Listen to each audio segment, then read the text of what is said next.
Your resume has to do a lot of work for you these days. It has to make it through applicant tracking systems. It has to be something that will appeal to a machine and to a person at the same time. And so the days when you just kind of put your information on there, it's gone. You have to be more strategic in how you approach it.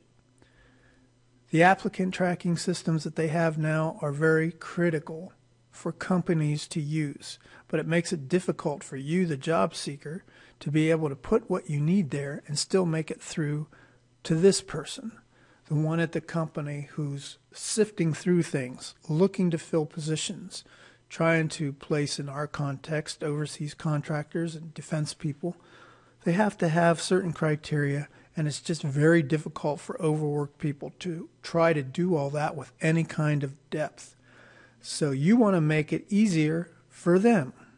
You want to make it so that you can answer questions that they have.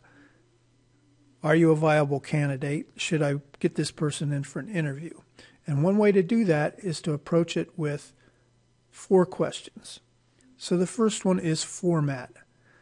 Resume formats have changed a lot just to make it through the applicant tracking system. So you have to get rid of all the fancy stuff, the weird fonts and images and pictures and all those sort of things that you used to do on a printed one.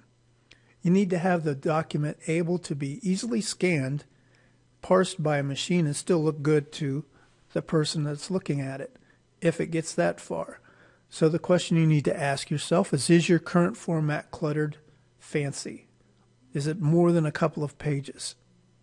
By the way, if this turns into something that's too complicated for you, I'm happy to do it for you.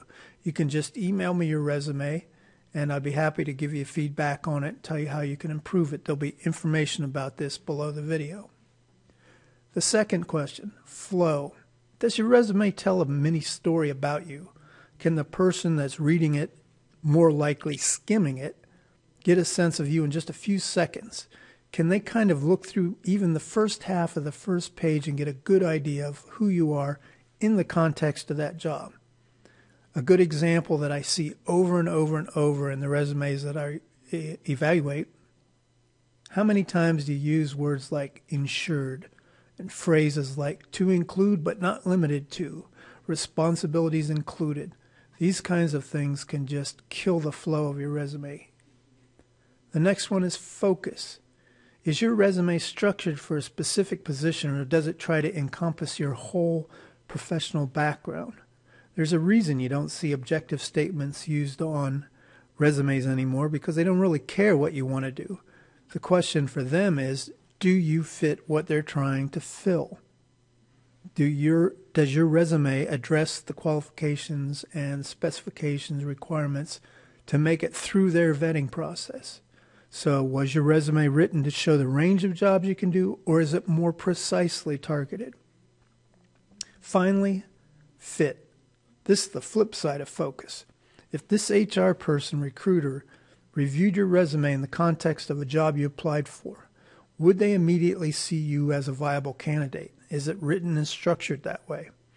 Or have you included too much information thinking that they'll wade through it all and hopefully figure out how qualified you are?